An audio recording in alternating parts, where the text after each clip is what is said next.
Un, deux, un, deux. Il faut dire aux spectateurs, là, Oui, non, ceux qui suivent, oui, ils sont voilà, là. Tu les parles. il faut leur dire excusez-nous. Hein. Tout à fait, c'est ce que je vais dire.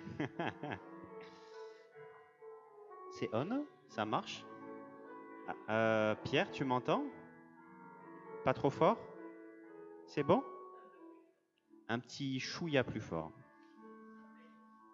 Merci. Une pincée. Merci. Donc bonjour à tous.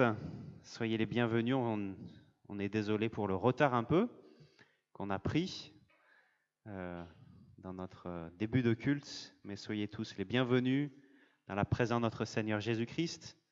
Nous sommes heureux d'être là ce matin, pouvoir louer le Seigneur. Parce que vraiment, c'est un privilège d'être là ce matin. Un privilège parce que Dieu s'est révélé à nous en Jésus-Christ. C'est un privilège parce que Dieu nous a donné les forces, nous a donné la santé ce matin, nous a donné l'énergie, la motivation pour venir ce matin pour louer et célébrer le Seigneur. Quel privilège le Seigneur nous a donné de pouvoir louer et célébrer. Le psaume 53, versets 4 à 6 nous invite à faire cela, à louer le Seigneur. J'ai l'esprit abattu, je suis désemparé. Je me souviens des temps anciens. Je me redis tout ce que tu as fait et je médite sur l'œuvre de tes mains. Je tends les mains vers toi, je me sens devant toi comme une terre aride. Ici, face aux temps difficiles que le psalmiste ressent, qu'est-ce qu'il fait? Il médite, il redit ce que tu as fait, il médite les œuvres de tes mains, il médite ce que Dieu a fait. Et c'est ce que nous voulons faire ce matin. Nous voulons méditer sur ce que Dieu a fait, ce que Dieu fait, ce que Dieu fera, ce que Dieu est. Et je vous invite à commencer cela en chantant le premier cantique, Crier à toi. Crier à toi. Donc c'est un chant, ça fait quelques temps qu'on ne l'a pas refait. Je vous invite à vous lever aussi pour chanter. Voilà, donc on va essayer de le reprendre, de s'en habituer à ce chant. Ah.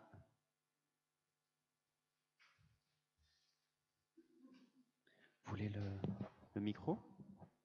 D'accord.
vous invite à prier, à dire à Dieu votre reconnaissance, votre joie de pouvoir être là ce matin. Donc je vous invite à cela, à prier. Si quelques-uns, un ou deux veulent prier pour remettre entre les mains de Dieu ce culte, pour louer le Seigneur, pour dire merci Seigneur d'être là. Et je finirai ce temps de prière.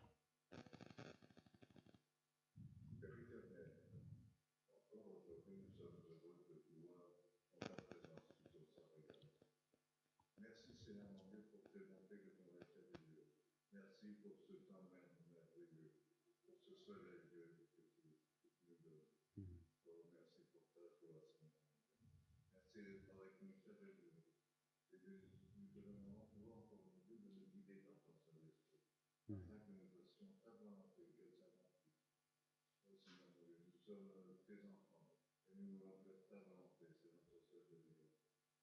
Sans Saint-Esprit, nous ne pouvons pas aussi nous te demander l'action de ton Saint-Esprit, de nous guider par ton Saint-Esprit, afin que nous fassions ta volonté qu'elle s'accomplisse.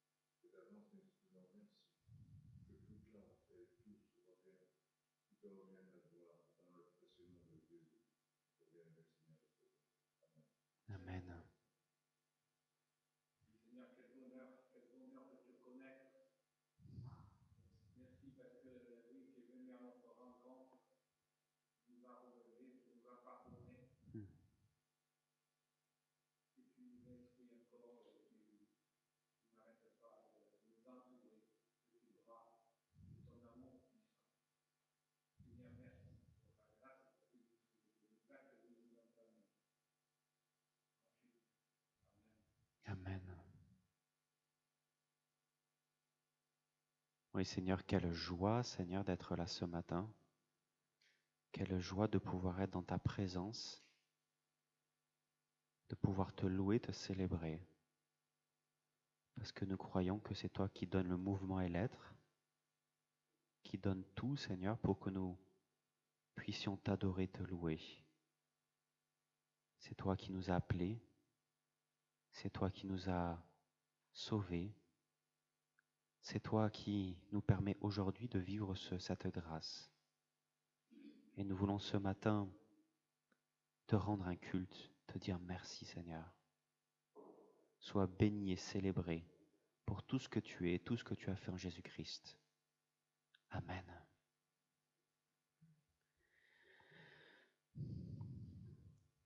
Nous connaissons au fur et à mesure des années, des mois, des années, des dizaines d'années de foi dans le Seigneur. Nous connaissons beaucoup de choses. Nous vivons beaucoup de choses avec le Seigneur. Mais nous devons confesser que malgré tout ce que nous savons de Dieu, malgré tout ce que nous avons expérimenté avec le Seigneur, nous vivons si peu en cohérence avec la grâce de Dieu, si peu en cohérence avec l'évangile de Jésus-Christ. C'est pourquoi le prophète Joël nous appelle au chapitre 12, chapitre 2, versets 12 à 13, à la repentance. Mais maintenant encore, l'Éternel le déclare, revenez donc à moi, revenez de tout votre cœur, avec le jeûne, avec les larmes et des lamentations. Déchirez votre cœur et non vos vêtements.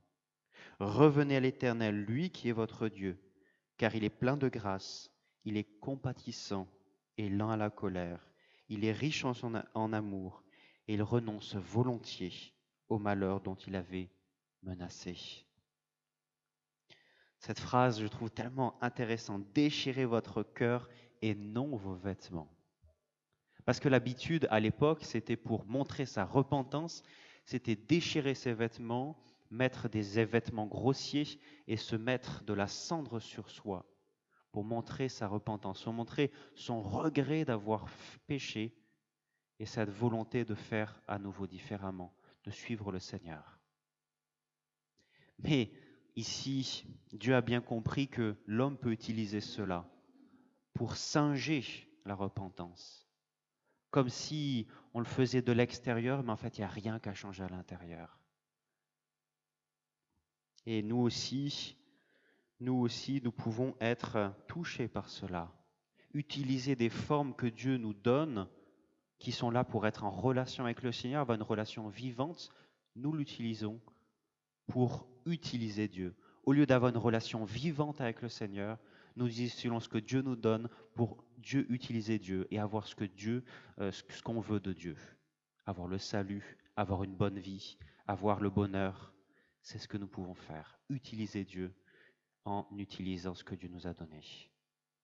Et Dieu nous demande ici de ne pas avoir des vêtements déchirés, de ne pas se taper la poitrine, de ne pas ce matin simplement être dans un sentimentalisme de circonstances, mais d'avoir des cœurs déchirés, des cœurs transformés, des cœurs véritablement repentants, pas hypocrites, mais véritablement transformés.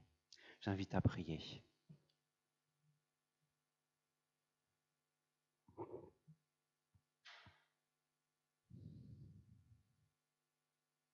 Seigneur, tu connais notre propension, notre facilité à utiliser ce que tu nous donnes, les biens que tu nous donnes pour les utiliser à notre avantage. On le voit, toute la création, c'est cela, Seigneur. Nous lisions tout, Seigneur, pour nous et pas pour ta gloire. Il en est de même, Seigneur, par rapport à la repentance, par rapport à la foi. Nous pouvons utiliser cela, Seigneur, comme une façon de marquer des points auprès de toi, pour exiger à travers cela que tu nous donnes des choses, le bonheur, la santé, le salut. Seigneur, chasse de nous toute hypocrisie, pour que ça soit véritablement, que nous ayons un cœur véritablement déchiré, un cœur transformé par ta parole. Seigneur, que ce matin, nous ne venions pas ici pour marquer des points, mais que nous venions ce matin, Seigneur, avec un cœur repentant, avec un cœur vraiment déchiré, qui comprend qu'il est pécheur, qui ne peut rien par ses propres forces, et que le seul qui peut le sauver, c'est toi, Seigneur Jésus-Christ. Seigneur, aide-nous à avoir cette disposition de cœur, pas pour marquer des points, mais simplement avoir cette relation vivante avec toi qui nous permet d'avoir le salut en Jésus. Sois loué, célébré à jamais pour cela. Béni sois-tu, Seigneur, parce qu'il suffit de se repentir, il suffit de demander pardon et de placer sa confiance dans l'œuvre de Jésus-Christ à la croix. Et malheureusement, nous pouvons le retourner. Seigneur, nous pouvons mal l'utiliser, Seigneur. Mais Seigneur, que nous puissions revenir ce matin et avoir foi et nous repentir. C'est ce que je te demande dans le nom de ton Fils Jésus-Christ. Amen. Je vous invite à rester assis pour, dire à Dieu qu'il change mon cœur. On va chanter un chant qui dit « Change mon cœur, Seigneur ».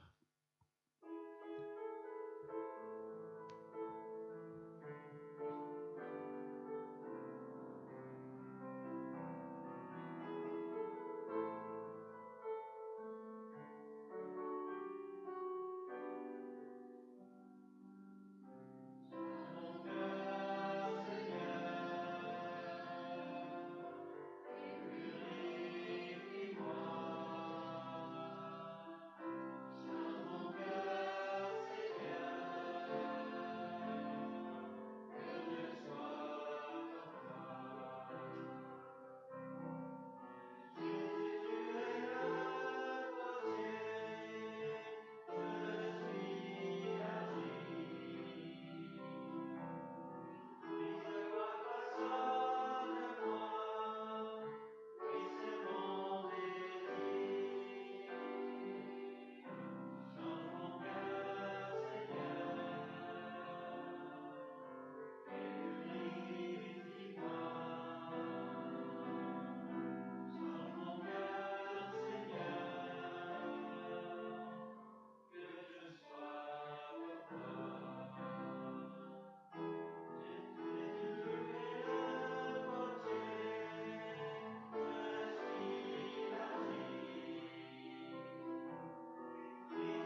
vous invite à vous lever pour que nous puissions entendre des paroles de grâce, entendre que nous puissions, en nous levant, dire oui, oui, je crois ce que le prophète Joël dit au chapitre 2, versets 18 à 27.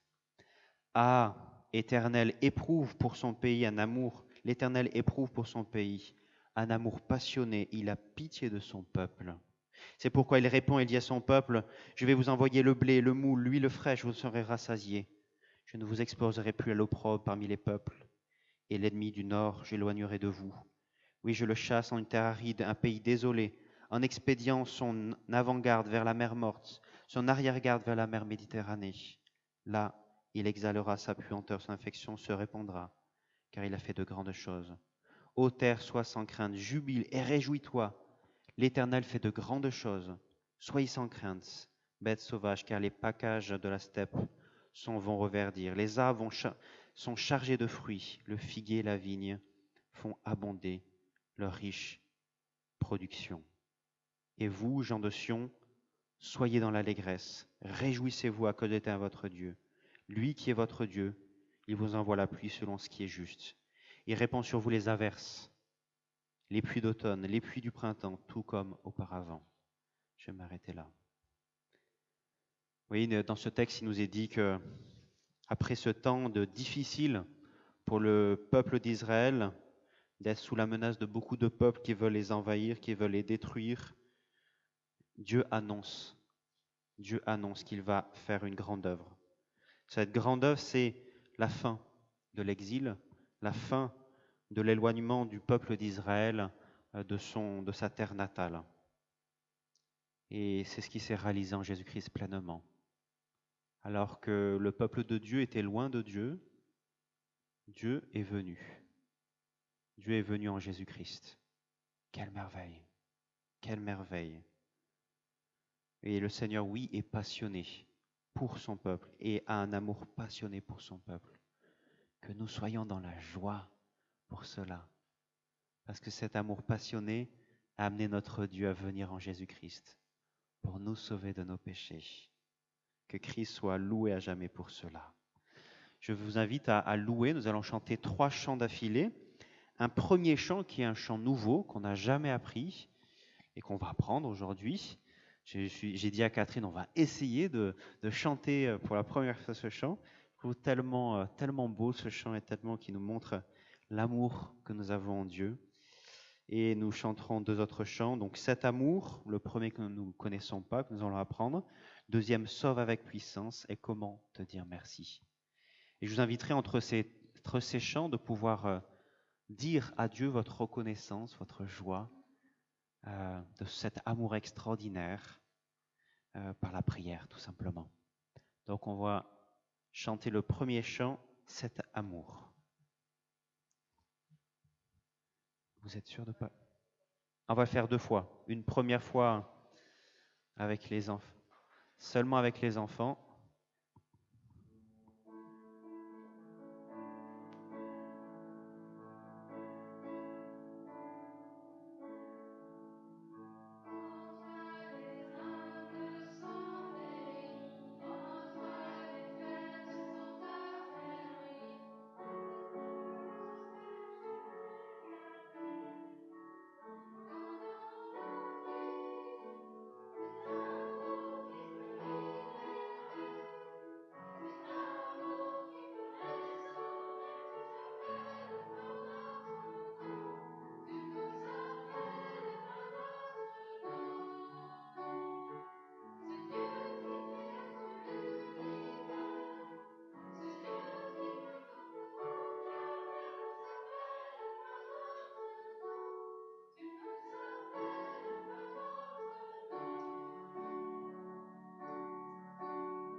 Seigneur, nous allons encore avoir déchiré. Nous te remercions pour la foi, Seigneur. Merci encore pour ce bon nombre que nous avons donné, Seigneur, au nom de Jésus. Merci encore pour ce matin. Merci pour nos frères et sœurs qui ont pu être là ce matin, qui sont affligés, qui sont malades, qui sont coincés quelque part à l'hôpital, mais Seigneur, ça visite tout le monde, Seigneur, qui apporte la paix là où que ton nom soit encore béni ce matin, dans ce lieu, dans tout sur toute la terre, et en particulier aussi en France ici. Merci encore pour le nom de Jésus. Et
tu as dit est vrai, Seigneur, parce que tu es ressuscité.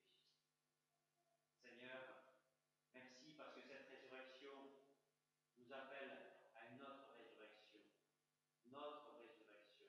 lorsque tu reviendras. Seigneur, merci pour cette espérance, cet espoir que nous avons de cette résurrection à venir, lorsque nous serons avec toi pour toujours, pour ceux qui t'ont confessé comme Jésus, Sauveur et Seigneur.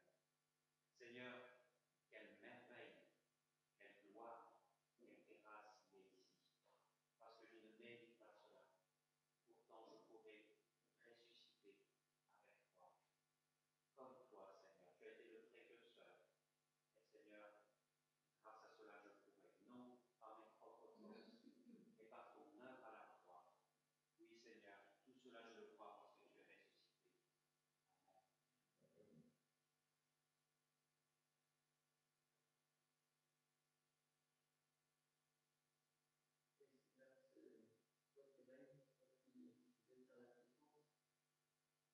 Amen. Même avec 10 ans, on ne peut pas assez de temps pour te louer pour tout ce que tu as fait, pour ce que tu mérites d'être loué. Seigneur, tu es glorieux et tu règnes en majesté. Merci parce que tu t'intéresses à nous alors que tu t'amènes sur tout et tu fais tout. Merci Seigneur, tu t'intéresses à nous alors que nous sommes des pécheurs humbles. Merci parce que tu pardonnes nos péchés.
vous invite à rester debout pour confesser notre foi, pour dire ensemble en qui nous croyons, et nous allons le dire en chantant, et en chantant le cantique Nous croyons.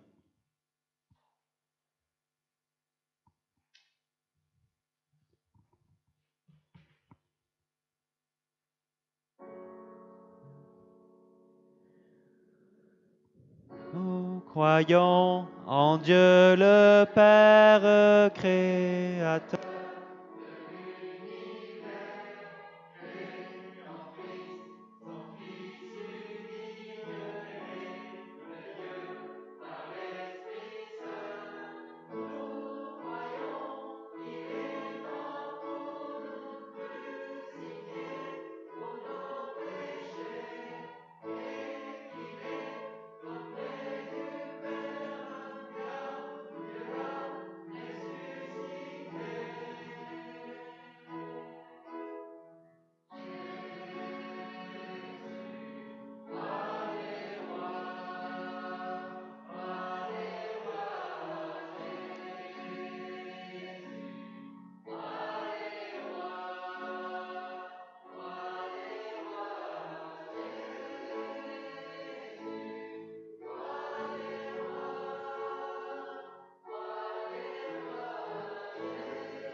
C'est maintenant le temps de l'offrande. Après avoir honoré, glorifié le Seigneur à travers nos prières, nos chants, ce temps qu'on passe ici ensemble avec le Seigneur, nous voulons donner une part de nos biens. C'est le temps de l'offrande. Ah, je vois qu'il y a Eden, c'est ça qui tu te prépares? Tu es déjà levé, prêt à bondir pour faire l'offrande. Merci, Eden.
Seigneur, nous voulons te dire merci tout simplement. À travers cette offrande, nous te disons merci. Nous te disons merci parce que tu es un Dieu si merveilleux, si glorieux, si magnifique. Quand on y réfléchit 2 secondes, si on prend au sérieux ta parole, penser que toi, le Fils de Dieu, tu es venu dans ce monde souffrir, mourir et rester tout cela pour nous permettre d'être réconciliés avec toi. C'est quelque chose qui nous bouleverse, Seigneur. Et ça nous a bouleversés, Seigneur, jusqu'à que nous donnions, Seigneur, de nos biens pour toi, Seigneur. Pour te dire, Seigneur, simplement merci. Et que cet argent puisse servir à l'avancement de ton royaume dans nos cœurs, dans ce quartier et dans le monde entier. C'est ce que je te demande dans le nom de ton Fils Jésus-Christ. Amen.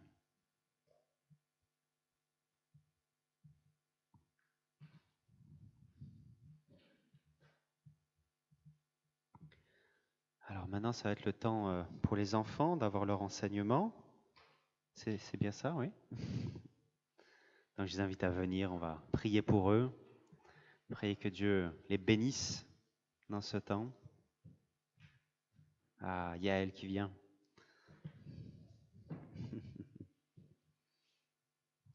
Allez, on va prier pour eux.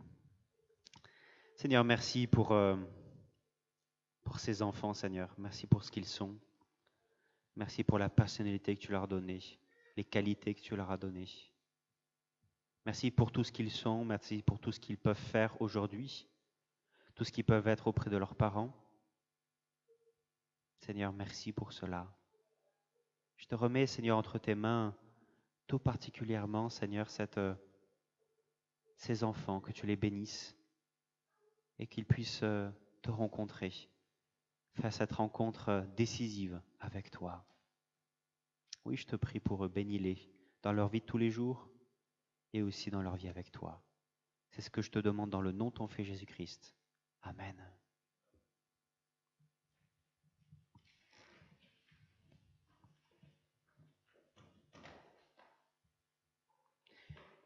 Catherine, est-ce que tu reviendras pour le dernier chant? D'accord, Paul viendra ou quelqu'un d'autre viendra te chercher. Très bien.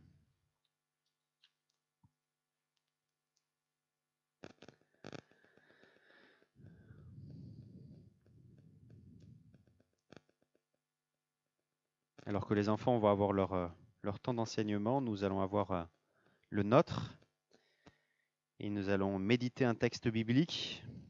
Ça vous étonnera pas, je pense, dans une église de méditer un texte biblique. Mais nous allons continuer donc aujourd'hui notre série de prédications intitulée « Qu'est-ce que Dieu veut pour moi ?» Nous avons déjà commencé à faire cette série avec plusieurs volontés du Seigneur pour nous. Nous avons vu que Dieu veut que nous soyons sauvés, que nous soyons de plus en plus saints. Dieu veut que nous soyons soumis aux autorités, nous soyons reconnaissants, que nous soyons remplis de l'Esprit. Et aujourd'hui, nous allons finir cette série en disant ce que Dieu veut que nous appartenions à une église locale. Pour voir cela, nous allons méditer un texte biblique dans la première lettre de Corinthiens, chapitre 12, verset 12.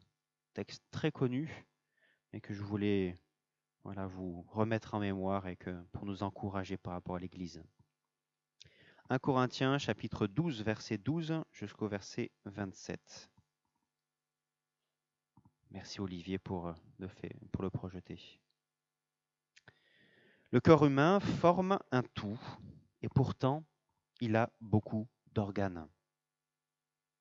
Et tous ces organes, dans leur multiplicité, ne constituent qu'un seul corps. Il en va de même pour ceux qui sont unis au Christ. En effet, nous avons été tous baptisés par un seul et même esprit pour former un seul corps, que nous soyons juifs ou non juifs, esclaves ou hommes libres. c'est de ce seul et même esprit que nous avons tous reçu à boire. Un corps n'est pas composé d'un membre ou d'un organe unique, mais de plusieurs.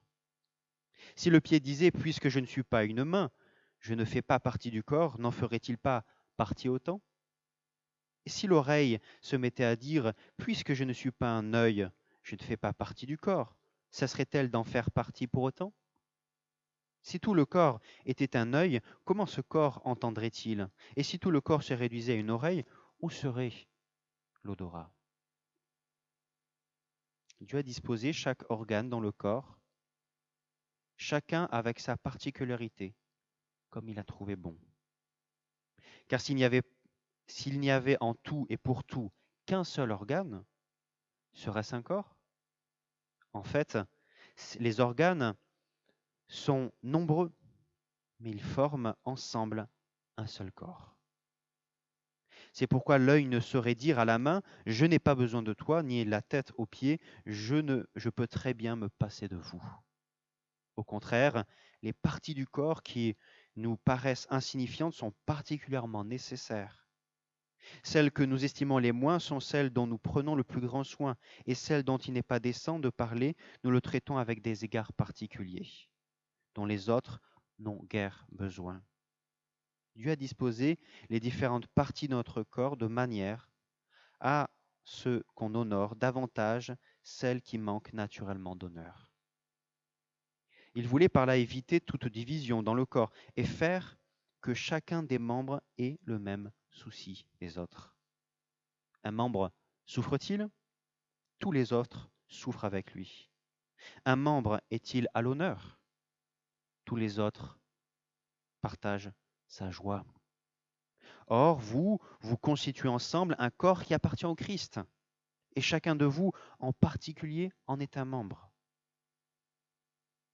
Jusqu'ici, la lecture de la parole de Dieu. Je vous invite à prier. Seigneur, oui, nous avons besoin de toi ce matin pour comprendre ta parole par ton Saint-Esprit. Seigneur, que ton Saint-Esprit par la parole nous parle. Seigneur, tu connais chacun de nos besoins, nos questions, nos défis. Tu sais les fardeaux avec lesquels nous venons ce matin. Mais nous te demandons, Seigneur, de nous aider à avoir le cœur ouvert. Le cœur, Seigneur, plein, Seigneur, le cœur reconnaissant, Seigneur, et le cœur, Seigneur, prêt à entendre, prêt le cœur à recevoir de ta part.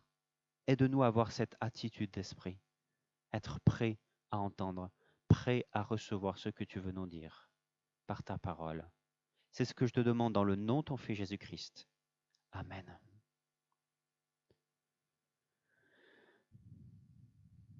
Ce texte nous parle de l'Église. Mais il est important de se poser la question, avant toute chose, de se demander qu'est-ce que l'Église? Ce n'est pas une institution religieuse, un bâtiment, mais c'est un ensemble d'hommes et de femmes qui ont été rachetés par le sang de Jésus et qui ont manifesté cela par la foi et par la repentance. Ce sont des personnes qui ont été appelées par Dieu, qui ont confié Christ comme Sauveur et Seigneur, et se sont engagés par alliance à le servir par une vraie adoration et un témoignage vivant. Et l'Église, c'est le regroupement de ces personnes. C'est ici dans l'Église locale, à Marseille Sud, dans tout Marseille, dans le monde entier. Mais l'Église aussi, c'est l'Église de tous les temps. Aujourd'hui, hier, il y a depuis Abraham jusqu'au retour de Jésus-Christ. C'est ça l'Église. Aujourd'hui aussi, il faut remarquer que l'Église est en mutation, sous l'influence de notre monde. Nous voyons des églises 100% numériques. Certaines des églises devenir des supermarchés de la foi où l'on vient seulement prendre la nourriture spirituelle qui nous arrange. Il y a aussi des mouvements anti-église institués, surtout pas d'union, surtout pas d'organisation. L'Église est aussi confrontée à un individualisme rampant extrême dans notre monde. En même temps, voyons aussi que notre monde est paradoxal parce qu'en même temps, qui est très individualiste, il a besoin de relationnel et c'est ce que nous avons vu avec la crise de Covid. Nous avons bien besoin de relationnel. Alors, comment faire face à ces défis en tant qu'Église? Il faut revenir à ce que c'est l'Église, Seigneur, en définitive. Comment l'Église, telle qu'elle a été conçue par Dieu, peut en définitive répondre à ce besoin relationnel. Alors, pour répondre à ces questions, je vous propose d'abord de définir qu'est-ce que c'est l'Église, bibliquement. Ensuite, on va voir à quoi elle sert. Et troisièmement, j'essaierai de vous convaincre de dire qu'il faut faire partie d'une église locale. Pourquoi? Donc, premièrement, nous sommes l'église. Pour expliquer l'église ici, Paul utilise une image très connue dans l'Antiquité et qu'il utilise ici. L'image du corps. Le corps, dont Christ est la tête, et le corps et chacun des membres du corps, c'est chacun des enfants de Dieu, chacun de ceux qui ont cru en Jésus-Christ comme Sauveur et Seigneur. Paul, en utilisant cette image, veut montrer 4 choses. À la fois que l'Église c'est fait d'individus, mais c'est aussi un corps communautaire. Que c'est une unité, c'est un corps, mais en même temps que c'est de la diversité aussi. Donc d'abord, penchons-nous sur l'unité. Qu'est-ce que ça veut dire que nous sommes unis par la repentance et la foi en Jésus? La première chose que nous pouvons voir dans ce texte ici, c'est ce que dit le verset 24. Dieu a disposé le corps. Exactement comme ce qui se passe, vous savez, lorsque une femme est enceinte, c'est Dieu ici qui fait ce travail si merveilleux. C'est extraordinaire, c'est une œuvre si merveilleuse. Psaume 139, verset 13 dit « C'est toi qui as formé mes reins, qui m'as tenu caché dans le sein de ma mère. » Il en est de même pour l'Église. C'est Dieu qui construit l'Église, c'est Dieu qui appelle, c'est Dieu qui régénère, qui sauve, qui ajoute de nouvelles personnes à l'Église. Et c'est ça qui est merveilleux, c'est que les personnes qui sont à gauche et à droite de vous, ceux qui sont dans cette salle, ne sont pas simplement des personnes qui sont là par une simple volonté humaine, mais c'est la volonté de Dieu. C'est Dieu qui a ajouté ces personnes à l'Église de Jésus-Christ. Ce n'est pas un hasard. En Colossiens chapitre 1, verset 18, Dieu dit « Jésus-Christ est la tête du corps de l'Église. » Christ est la tête, nous sommes unis tous ensemble à Jésus-Christ. Par Jésus-Christ, il y a cette alliance. Nous sommes en alliance avec Jésus-Christ par notre foi. C'est par cette foi que nous sommes unis. Et c'est par cette foi que tout ce que Christ a accompli à la croix, tout ce que Christ a acquis à la croix, le salut notamment, c'est grâce à cela que nous en sommes bénéficiaires. Ce que vit l'Église, Christ le vit. Ce que Christ a vécu, l'Église en bénéficie. Et c'est ce que nous voyons tout particulièrement, vous savez, dans l'appel de Paul. Paul, lorsqu'il est appelé sur le chemin de Damas, alors qu'il est en train d'aller persécuter des chrétiens à Damas, qu'est-ce que Jésus dit? Il dit, pourquoi me persécutes-tu? Il ne dit pas, pourquoi tu persécutes des chrétiens? Il dit, pourquoi me persécutes-tu?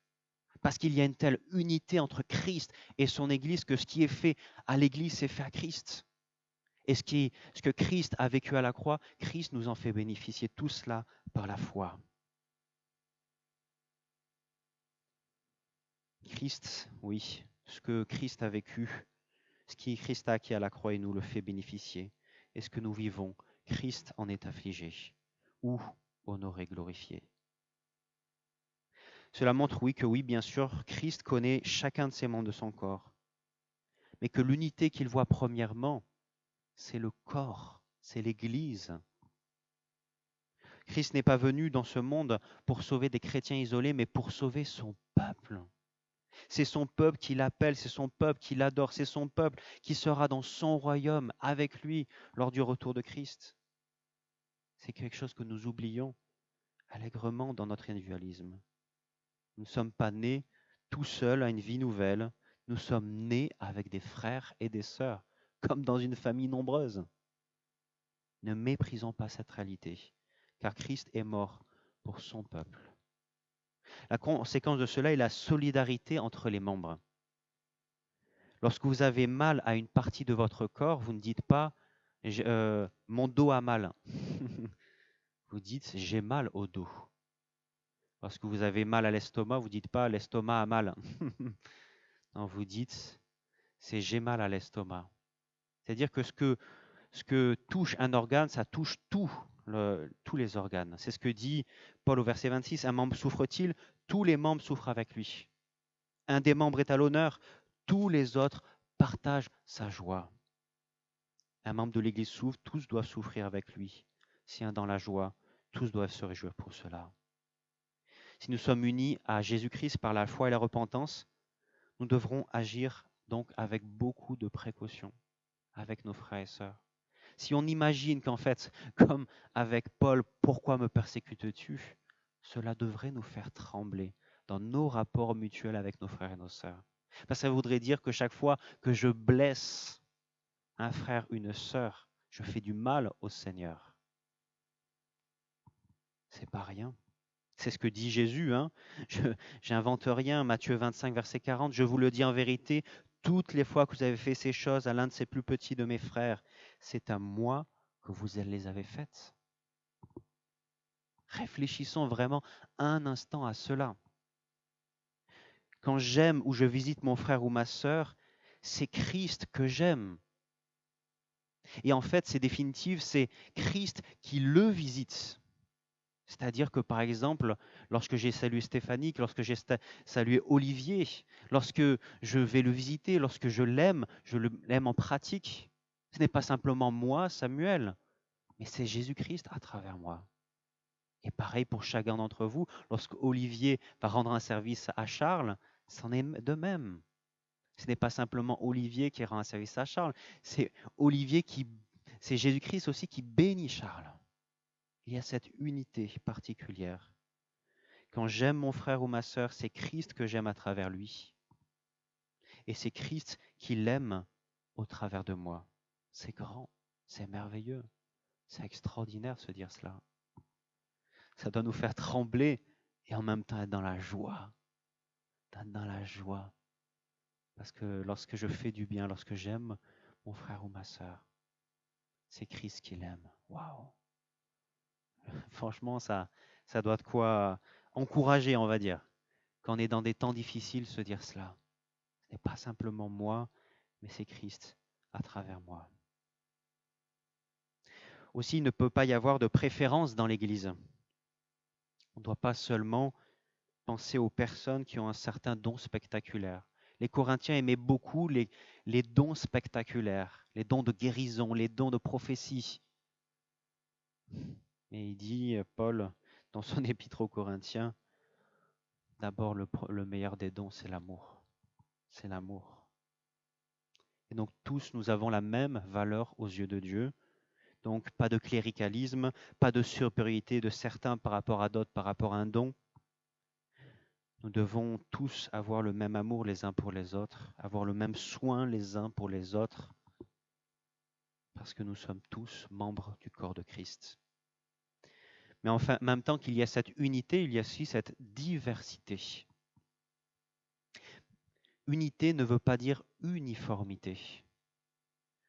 Et c'est là le grand piège, on pourrait dire souvent dans les églises, c'est que nous ne pouvons pas nous attendre à ce que l'autre pense comme moi, ressente les choses comme moi, réagisse comme moi, pense comme moi.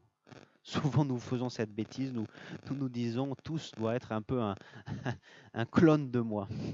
Et c'est là ça peut poser des soucis parce que forcément, on n'est pas les mêmes et donc là, ça va poser problème. Paul dit à ça être aux Éphésiens, il y a un seul Seigneur, une seule foi, un seul baptême, un seul Dieu Père de tous ceux qui règnent sur tous, qui agit par tous et qui est en tous. Cependant, chacun de nous a reçu la grâce de Dieu selon la part que le Christ lui donne dans son œuvre. Nous sommes tous différents et en même temps aussi nous avons reçu chacun un don différent de la part du Seigneur. Nous sommes différents et en même temps unis. Et c'est ça qui est merveilleux, extraordinaire dans l'Église de Jésus-Christ. Le monde essaye de faire cela. Le monde est soit tenté par l'unité, qui veut dire le conformisme social, soit par la grande diversité, mais il n'y a plus aucun projet commun.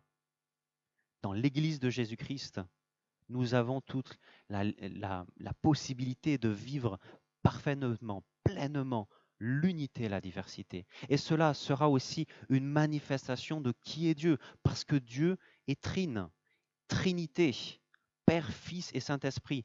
Et en même temps, il y a cette unité. Et donc, en définitive, en vivant cette diversité dans l'unité dans l'Église, nous ne manifestons en fait que ce que Dieu est. Dieu est Père, Fils et Saint-Esprit.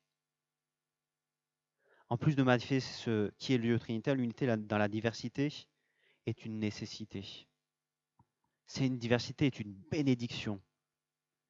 Une bénédiction, bon, premièrement, c'est difficile parce que cela nous humilie. De nous dire qu'on a besoin les uns des autres. Quand on vient dans une église, c'est pas pour dire moi j'ai toutes les solutions et c'est ça, et c'est moi qu'il faut que vous fassiez ce que je dis. L'église, en fait, c'est dire j'ai des qualités, vous avez des qualités et ensemble on va faire quelque chose. C'est ça l'église. On est divers, on a une diversité et je pense que cette diversité, premièrement, nous humilie, nous casse notre orgueil. Parce que trop souvent, on se dit, ah ben, moi j'ai les bonnes qualités, j'ai les dons, et allez. Mais je pense que vraiment la diversité dans l'Église nous humilie, comme dans le couple. Hein. Dans le couple, d'un seul coup, la complémentarité nous humilie, nous montre, j'ai besoin de l'autre, j'ai besoin de l'autre. La complémentarité dans l'Église, comme dans le mariage, est une bénédiction et un moyen de briser notre orgueil. Parce que grâce à cela, nous pourrons aller beaucoup plus loin que si nous étions chacun dans nos maisons à simplement prier et lire la Bible. Face à tout ce que je vous ai dit, vous pouvez vous dire peut-être que toutes ces choses, ce sont des bons principes abstraits, des choses très abstraites. Mais en définitive, ici, tout ce qui est dit ici, ça ne concerne pas simplement que l'Église universelle de par le monde dans tous les temps, mais ça concerne ici notre Église locale de Marseille Sud.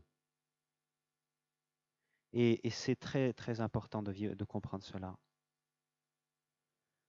Parce que, premièrement, une première chose que l'Église de Jésus-Christ, notre Église ici, doit vivre, c'est qu'elle doit être la représentante de Jésus-Christ. Si nous sommes le corps de Christ, si Christ est la tête, alors par conséquent, nous sommes les représentants de Christ. Sans orgueil, sans dire nous sommes les meilleurs, c'est plutôt le contraire. Comme je vous ai dit, il y a cette diversité, une diversité qui nous fait humilier plutôt. C'est plutôt se dire qu'on a besoin les uns des autres et dire qu'on veut représenter Christ ici, non avec orgueil, mais en toute humilité pour dire qui est Christ, qui il est, ce qu'il a fait.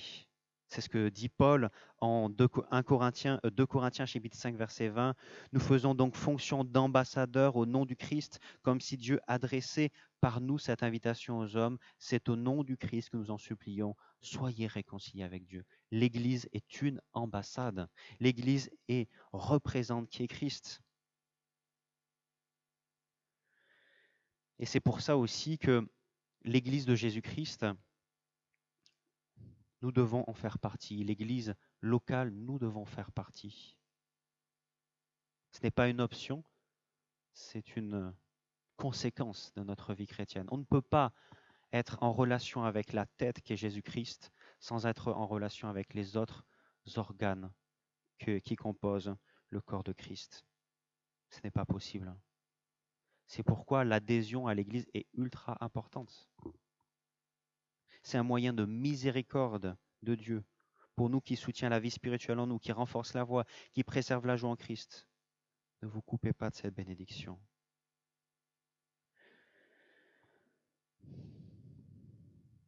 Aussi, le fait de représenter le Christ en toute humilité, cela conduit aussi le fait que nous devons aussi, et là c'est les responsables d'église, doivent aussi dire quand ça va mal, quand une personne ne représente pas le Christ, en n'aimant pas sa prochain, en agissant contrairement à la volonté du Seigneur. C'est triste parce que quand une personne, quelqu'un qui se fait dire chrétien et qui fait le contraire complètement, c'est un contre-témoignage.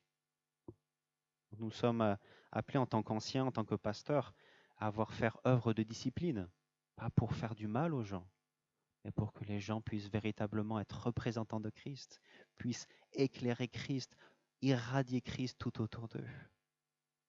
Pour finir, je voudrais vous donner encore quelques raisons complémentaires, même si on a déjà donné ici, quelques raisons complémentaires pour le fait d'être appartenir à l'Église. Que appartenir à Christ, c'est appartenir à l'Église.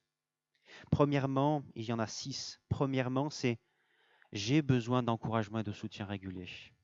Si vous êtes dans un groupe d'amis chrétiens, ils vont aller toujours dans votre sens, je dirais. Mais vous êtes dans l'Église de Jésus-Christ, vos frères et vos sœurs, comme dans une famille, vous ne les choisissez pas. Et des fois, ils vont vous dire des choses que vous n'allez pas trop apprécier, mais qui pourtant, des fois, sont vraies. Et donc, c'est important d'avoir cela. Deuxièmement, ne fréquentant pas une église, vous ne payez pas le prix pour être chrétien. Comment peut-on apprendre à aimer notre prochain, à pardonner si on n'est pas dans l'église? Je dirais que l'église, en définitive, c'est, comme vous savez, un terrain d'entraînement. Ça peut faire malheureusement des blessés des fois, mais c'est un terrain d'entraînement pour aimer, pour pardonner. C'est comme cela qu'on pourrait être de plus en plus armé pour aimer et pardonner notre prochain. Donc, l'Église, c'est cela. Si nous ne vivons pas cela, alors nous allons rester des bébés spirituels. Nous n'allons pas savoir comment aimer, pardonner. On doit payer le coût d'être chrétien en venant à l'Église. Troisièmement, parce que tout simplement, être dans une Église, parce que vous avez reçu des dons, et les dons ne sont pas faits pour vous, ils sont faits pour les autres et surtout pour l'Église. Donc vous ne pouvez pas vivre le don que le Seigneur vous a donné en le gardant pour vous-même. Quatrièmement, c'est aussi que vous avez besoin des autres pour lire la Bible. Vous ne pouvez pas lire la Bible que chez vous. Parce que nous avons tendance, je ne sais pas pour vous, mais pour moi en tout cas, j'ai tendance à lire et comprendre les choses qu'avec ma façon, ma compréhension des choses. Et des fois, c'est bon d'avoir une personne en face de toi qui va te remettre les idées à la place face à un texte biblique, qui va te mettre dans tes limites. C'est bon, c'est important. Parce que sinon, nous aurons une lecture de la Bible biaisée, appauvrie, amoindrie, tronquée. Et c'est triste. Nous avons aussi besoin aussi de l'Église parce que le baptême et la Sainte Seine, le repas du Seigneur, ce sont des choses qui se vivent en Église. Ce n'est pas des choses qui se vivent seules. Et enfin aussi parce que dans l'Église, la soumission en fait aux dirigeants dans l'Église fait partie intégrante du christianisme. C'est la soumission mutuelle, fait partie de la vie chrétienne normale. Pour conclure, vraiment, je veux vous encourager à avoir cette vision glorieuse, magnifique de l'Église. Trop souvent, quand on voit les églises, on se dit, oh là là, c'est pas beau, c'est moche. On voit des gens pas se pardonner, on voit des divisions, des séparations. Et regardons à cette vision qu'a le Seigneur. Regardons comment le Seigneur voit l'Église et vivons selon comment Dieu a projeté, a pensé l'Église. Et nous ne pouvons pas le faire seuls. Nous avons besoin du Saint-Esprit, nous avons besoin des uns et des autres pour vivre cela. Soyons vraiment dans l'admiration devant cette magnificence qu'est l'Église, cette unité dans la diversité, cette unité qui fait que nous pouvons être des bénédictions pour les autres, mais pas simplement que nous sommes en Jésus, que Jésus-Christ travaille à travers nous pour être une bénédiction pour les autres, que nous puissions aussi vivre cette diversité comme un encouragement, comme une façon aussi d'être briser notre orgueil, mais aussi de permettre d'aller plus loin avec le Seigneur. Enfin, que nous puissions, en tant qu'Église, représenter le Christ et que nous puissions veiller à cela. Que Dieu soit loué pour l'Église de Jésus-Christ, ici à Marseille Sud, dans le monde et dans tous les temps. À Dieu soit la gloire. Amen. Je vous invite à un temps de silence et je vais finir en priant.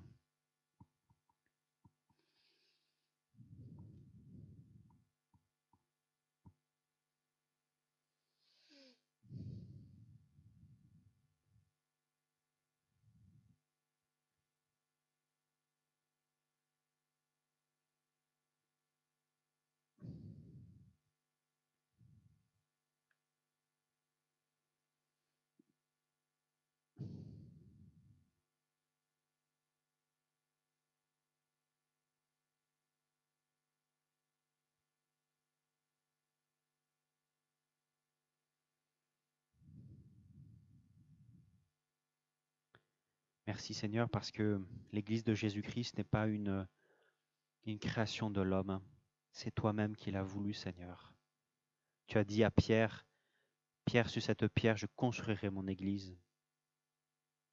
Seigneur, merci parce que tous ceux que nous sommes ici, Seigneur, nous sommes ici non parce que nous l'avons voulu, mais parce que tu nous as appelés, tu nous as régénérés, justifiés, et que nous, par cela, nous sommes membres de ton corps. Seigneur, merci pour cela. Merci pour cette unité dans la diversité qui est merveilleuse. Cette unité, Seigneur, dont nous avons besoin pour être unis à toi, pour bénéficier de tout ce que tu nous as donné, tout ce que tu as acquis à la croix. Seigneur, je veux te prier pour cela, que vraiment tu nous aides à vivre cette unité en bénéficiant de tout ce que Christ a fait et en étant nous-mêmes une bénédiction par toi auprès des autres. Seigneur, aide-nous, Seigneur, à prendre soin de nos relations. Parce que comme tu l'as dit à Paul, pourquoi me persécutes-tu? Oui, Seigneur, faire du mal à un frère ou une sœur, c'est te faire du mal. C'est pas rien. Seigneur, merci pour cette unité dans la diversité qui nous permet, Seigneur, qui est une bénédiction, Seigneur. Parce qu'elle nous permet, Seigneur, et c'est pas quelque chose qui est étouffant. C'est pas quelque chose qui est castrateur, Seigneur. Mais c'est quelque chose qui est épanouissant parce qu'à la fois, il y a cette unité en toi, ensemble. Mais cette diversité, chacun nous sommes différents, avec des dons différents. Et tu nous as donné chacun des dons différents pour le bien de chacun, Seigneur. Seigneur, vraiment merci pour cette université. Que nous puissions vivre cette unité dans la diversité, Seigneur. Et que cela te glorifie, Seigneur. Seigneur, merci parce que à travers cette unité diversité, tu nous humilies.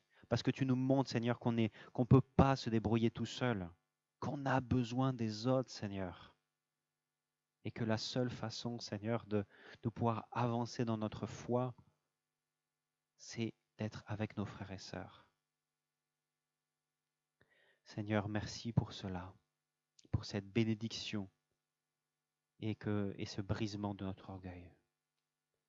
Seigneur, vraiment, aide-nous, Seigneur, vraiment à être des dignes représentants de toi, des dignes ambassadeurs de toi, en tant qu'Église et chacun, lorsque nous partons dans le monde, dans notre travail, dans notre famille, auprès de nos amis, auprès de chacun. Aide-nous à être des dignes ambassadeurs. Oui, Seigneur, vraiment, sois loué, célébré pour tout cela. Sois béni, je te prie, dans le nom de ton Fils Jésus-Christ. Sois béni, Seigneur, pour l'Église. Aide-nous à regarder à comment tu as compris l'Église, comment tu as créé ton Église. Et que nous puissions vivre cela. Nous savons que nous sommes incapables seuls, mais que nous pouvons par ta grâce et par le Saint-Esprit. Nous te demandons cela dans le nom de ton Fils Jésus-Christ. Amen.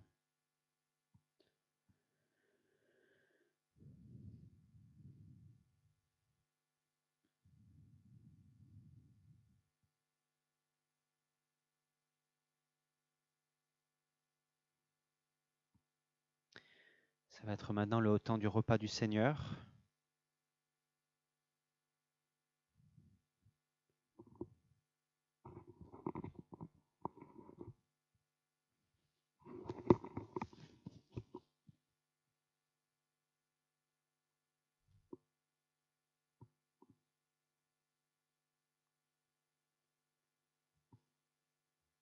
Je vous invite à vous lever pour le repas du Seigneur.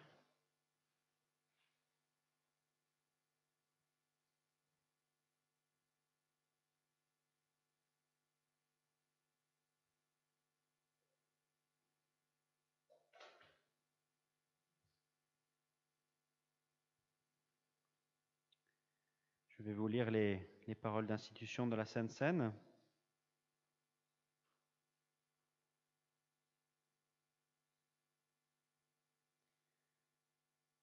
Le Seigneur Jésus, dans la nuit où il fut livré pour être mis à mort, prit du pain. Et après avoir prononcé la prière de reconnaissance, il le rompit en disant : « Ceci est mon corps. Il est pour vous. Faites ceci en souvenir de moi. » De même, après le repas, il prit la coupe et dit : « Cette coupe est la nouvelle alliance scellée en mon sang. Faites ceci toutes les fois que vous en boirez, en souvenir de moi. » Donc chaque fois que vous mangez de ce pain, que vous buvez de cette coupe, vous annoncez la mort du Seigneur, et ceci jusqu'à son retour. C'est pourquoi quiconque mangerait le pain ou boirait la coupe du Seigneur de manière indigne se rendrait coupable envers le corps et le sang du Seigneur. Que chacun donc s'examine sérieusement lui-même, et qu'alors il mange de ce pain et boive de cette coupe. Car celui qui mange et boit sans discerner ce qu'est le corps se condamne lui-même en mangeant et en buvant ainsi. Ici, nous voyons que Christ s'est donné. Christ s'est donné, a donné son corps pour que nous puissions faire partie de son corps, qu'est l'Église. Christ s'est sacrifié, a donné son corps pour nous sauver, pour nous permettre d'avoir cette grâce d'être en lui. C'est par le fait d'être unis à lui que nous pouvons bénéficier de ces grâces que nous allons vivre maintenant. Le fait de prendre ce pain et ce vin. Ce n'est pas que le pain et le vin est une grâce particulière en eux-mêmes, mais c'est que c'est par la foi que ce pain et ce vin va être une nourriture spirituelle, va être un temps de communion particulier avec le Seigneur. Ce pain et ce vin, oui, et que nous allons partager, et pour ceux qui reconnaissent Christ comme Sauveur et Seigneur, et qui veulent le dire à tous. Voilà, nous allons donc...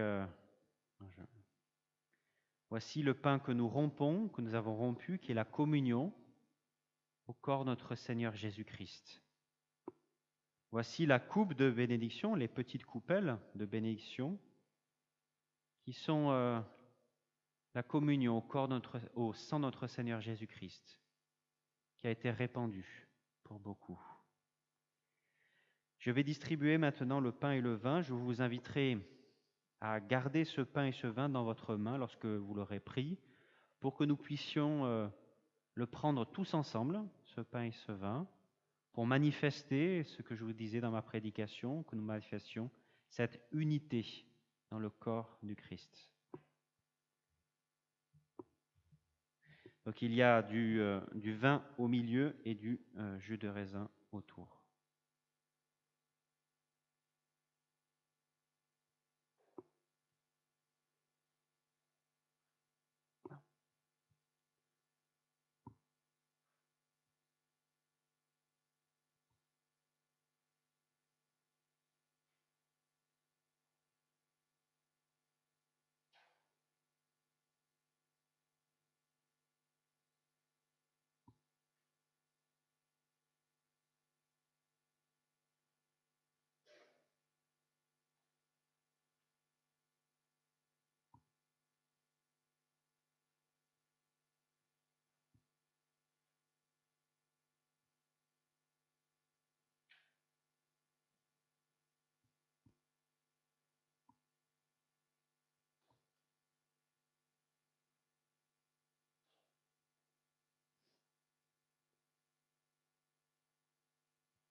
Je vous invite à le prendre ensemble maintenant.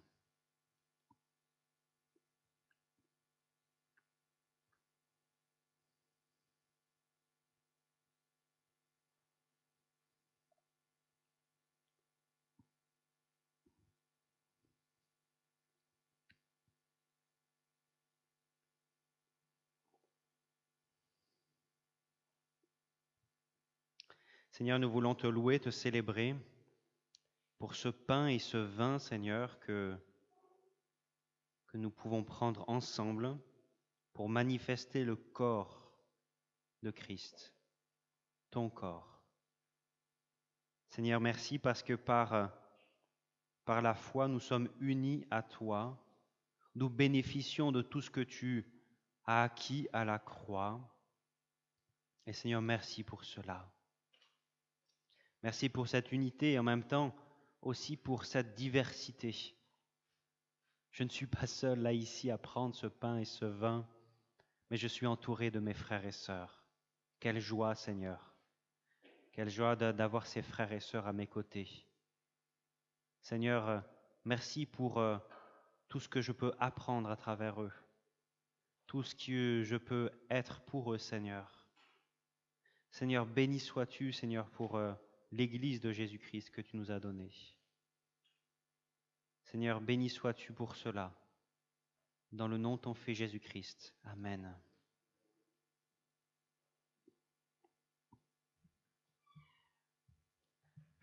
Je vous invite à vous asseoir pour un temps de prière d'intercession. Est-ce que... Pierre est allé chercher Catherine. Donc, je vais prier. Seigneur, nous avons, Seigneur, pris ce pain et ce vin pour manifester le corps de Christ, pour montrer, Seigneur, que nous sommes en communion avec toi et aussi en communion avec nos frères et sœurs. Et donc, Seigneur, nous voulons, Seigneur, aussi à la conséquence de cela, Seigneur, nous prier les uns pour les autres. Seigneur, et nous voulons prier pour nos frères et sœurs. Nous te prions pour les personnes de notre communauté qui passent par des temps difficiles. Nous te prions, Seigneur, qu'ils puissent ressentir l'amour, Seigneur, l'amour qui vient de toi, cet amour extraordinaire. Je te prie, Seigneur, pour ceux qui traversent la maladie. Je te prie pour ceux qui traversent le deuil. Je te prie pour ceux qui traversent les défis, les questions dans leur vie. Bénis-les, Seigneur. Je te prie, Seigneur, vraiment pour chacun des membres de notre communauté, que tu les bénisses pour tous les choix que nous avons à faire, pour tout. Oui, bénis cela. Je te remets entre tes mains, Seigneur, notre communauté, que tu la bénisses tout particulièrement, chacun de ses membres. Je te prie, Seigneur, aussi pour ton Église, pas simplement locale, mais l'Église universelle, l'Église dans le monde entier, Seigneur. Bénis ton Église. Béni sois-tu pour tous ces frères que nous avons dans tous les continents, à Rio, à New York, à Lagos, au Pékin et bien d'autres pays, Seigneur. Merci pour tous ces frères et sœurs. Sois béni et célébré pour cela.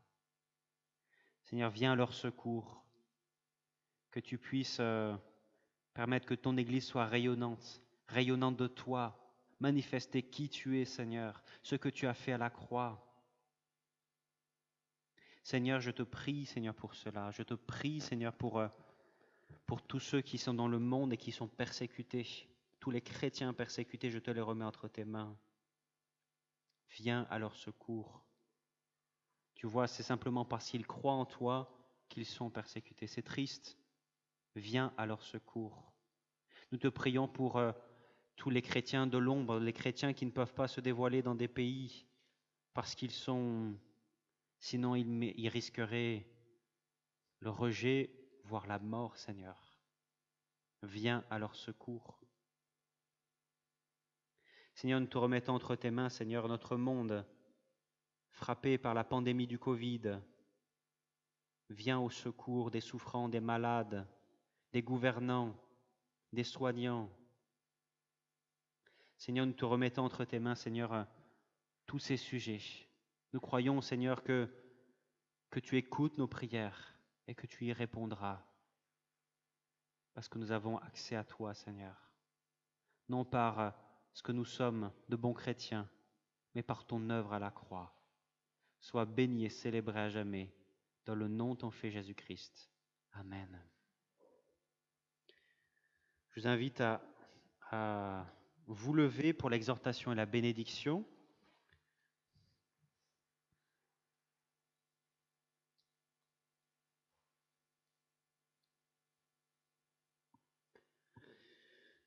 Que nous puissions, oui, être dans la joie pour tout ce que nous sommes au bénéfice en Jésus-Christ, par notre unité. Que nous puissions aussi nous réjouir de la diversité de chaque homme et femme que Dieu a appelé. Et que nous puissions nous réjouir de cela. Que Dieu nous bénisse dans notre vie d'Église. Que la grâce du Seigneur Jésus-Christ, l'amour de Dieu et la communion du Saint-Esprit soient avec vous aujourd'hui, cette semaine et à jamais. Amen. Je vous invite pour finir avant les annonces, chanter un dernier chant, c'est dans le calme.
Alors simplement un petit temps d'annonce très court, c'est simplement que mardi il y a l'étude biblique, donc on finit l'évangile de Luc.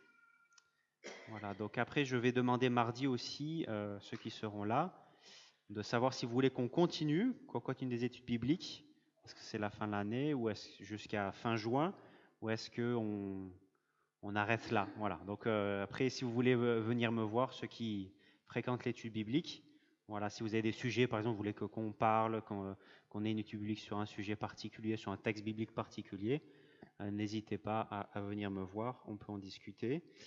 Donc là, ce mardi, c'est la dernière étude biblique sur l'évangile de Luc, et on fait le chapitre 24. Aussi vendredi, donc réunion de prière aussi, et dimanche prochain, donc le culte, comme d'habitude. Dimanche prochain, nous aurons, enfin comme d'habitude, plus ou moins, parce que nous aurons la joie d'avoir un baptême. Dimanche prochain, donc à 9h, nous avons le baptême de Khalid, 9h en face du bol. la plage de Bonneveine, vous voyez, entre les deux anses. Là, il y a deux anses, et donc là, c'est là qu'on va faire le baptême. Donc, après, si vous avez un problème pour vous repérer, téléphonez-moi le jour J ou venez me voir à la fin du culte. En tout cas, venez le plus nombreux possible à 9 heures pour ce temps de baptême. Vous savez, Khalid n'a pas de famille en France. Donc vraiment, voilà, simplement venez pour l'entourer, pour l'accompagner, pour le bénir pour cette journée particulière pour lui. Et nous aurons après, lors du temps du culte, à 10h, 10h15, on a vu ce matin, on a commencé déjà à 10h15 presque. Donc on commencera à 10h15 dimanche prochain. Et on fera le culte. Il y aura aussi son témoignage pendant le temps de culte. Voilà. Je pense que c'est tout. Voilà. Après, il y a aussi dimanche prochain aussi, j'ai oublié. Il y a la collecte alimentaire. C'est la dernière collecte alimentaire avant la coupure de l'été. Après, je ne sais pas si ça va se reprendre en septembre. Mais en tout cas, donc dimanche prochain, il y a la collecte alimentaire au bénéfice des étudiants qui sont en situation de précarité à cause du Covid. Donc voilà, donc vous pouvez toujours venir avec vos sacs de pâtes, de boîtes de conserve et de toutes ces choses pour donner à ces étudiants qui en ont bien besoin. Voilà, et après je le donnerai à l'Armée du Salut, c'est l'Armée du Salut qui fait cette distribution. Voilà, je pense que c'était les seules annonces que j'avais à faire. Oui, après, oui, ma femme qui arrive lundi, pas lundi, ce lundi, mais lundi prochain. Donc, simplement pendant 10 jours, je serai. Alors, la SOS Covid, Info Covid m'a donné une réponse assez étonnante. C'est que ma femme est en confinement chez nous, mais moi, je peux bouger. Ça, c'est un peu bizarre, mais moi, c'est comme ça. Donc je vais bouger, donc c'est-à-dire que je vais faire des choses quand même. Voilà. Mais en tout cas, dans ce temps-là, c'est un temps un peu plus ralenti. Et simplement pour vous dire que le 27, ce ne sera pas moi qui prêchera, ça sera Jean-Claude qui fera la prédication le 27. Et voilà, donc ce sera le lundi 21 qu'elle sera là. Voilà. Donc je vous souhaite à tous un très bon dimanche, que Dieu vous bénisse abondamment et bonne semaine à chacun d'entre vous.